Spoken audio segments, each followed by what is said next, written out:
All right, we've got some news involving the Miami Dolphins. I think it's another smart move by this Dolphins franchise that is doing everything right for building the right team for the long term and the short term as well around star quarterback Tua Tagovailoa. I think Tua's emergence as one of the best quarterbacks in football is one of the big reasons why the Dolphins look like maybe the best team in the AFC and are set up for long-term success. But let's go ahead and jump into the report.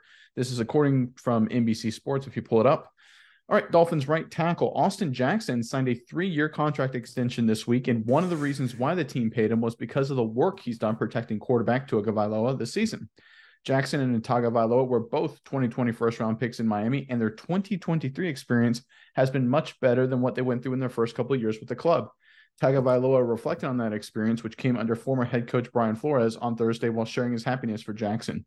I just smiled because of where he's come from early when we got here together, Tagovailoa said via Joe Shadow of the Palm Beach Post.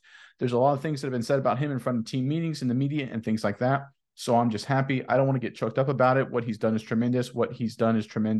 I'm very proud of him. Very happy. All right, so obviously, good job, Austin Jackson, right? You're getting the extension off your rookie deal. Great job. Good for you to get more money. We always love to see players do that. But I think this is a smart move by the Dolphins front office because obviously the big thing for the Dolphins long-term is the deal and the structuring of the deal involving Tua. And one of the things that everyone understands is that if you throw too much money at the quarterback, you hamper yourself as a franchise to surround him with the talent needed to be successful. One of the ways you can kind of get around that a little bit by shortchanging him a little bit, we're talking, tens of millions of dollars, honestly, but in terms of the salary cap, it is shortchanging a little bit, is by surrounding Tua with guys he likes who are good football players. That's what the Patriots did with Brady for a number of years. Brady took less money because of that. And obviously we know what the Patriots did for a better part of 2 decades in New England.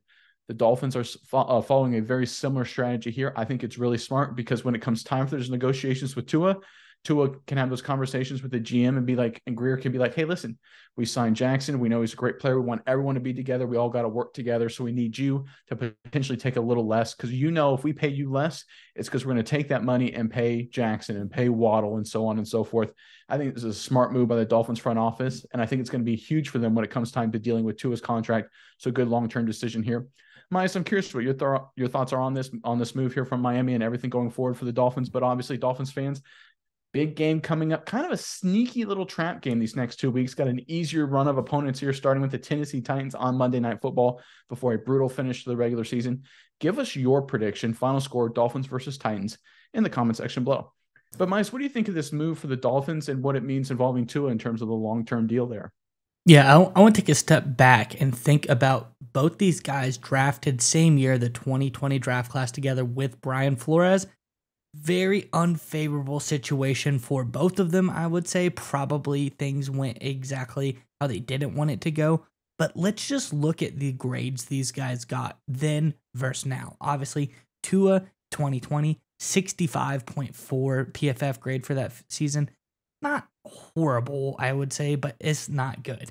This season, he has a 90.2 grade, which is absolutely stellar. Like one of the best, if not the best quarterbacks in the NFL right now as per PFF grade.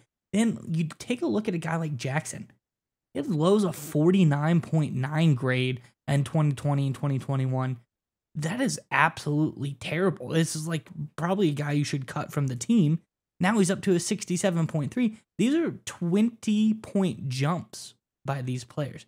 That is absolutely huge jump. I can see why Tua gets choked up. I can see why he's excited because he's seen Jackson grow and become a player that he wants to be with. Obviously, kind of special to be with a guy you're in the same draft class as, kind of like grew together. You've gone through all the same stuff together. You want to stay together.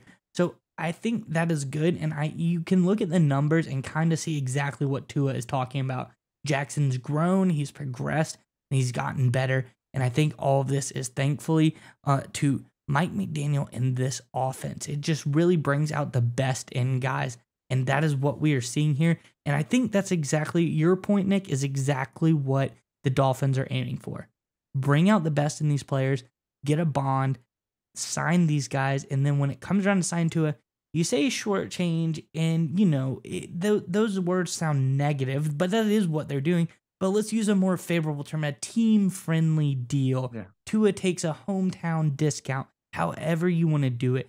He stays with the team for a little bit of a discount to keep the guys around him, like Jackson, like you said, like Waddle, like you said, that he likes. I think it's a really smart move by the Dolphins. And it just makes sense just because of all the numbers and the progression of these players. Well, especially when you look at the salary cap, because you look ahead to 2024 right now, as it currently sits, and this is all going to change, of course. The Dolphins are about 24 million bucks over the cap next season. That's the last year Tua is under contract, obviously based off his rookie deal. That'll obviously change with whatever long-term deal they sign him up for. So again, now's the time to start this process. You never want to be late in the game. Teams that are late in the game end up signing very poor deals that hurt their team. Look at the Cleveland Browns and the Deshaun Watson contract. For example, that's a deal I guarantee the Cleveland Browns wish they didn't make after how everything's shaken out there.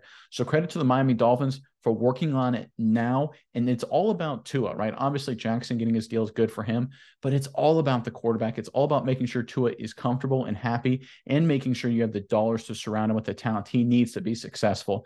And I give a lot of credit to the Miami Dolphins front office. They don't get nearly the credit as other front offices like the San Francisco 49ers, like the Chiefs, like the Philadelphia Eagles, but they have done a phenomenal job managing the relationships and keeping an eye on making Tua happy and making sure Tua is comfortable, because that's all that matters in the NFL. If you have a good quarterback, you got to give him the tools to be successful. You can have everything else perfect, but if that's not there, you're going to be a losing team.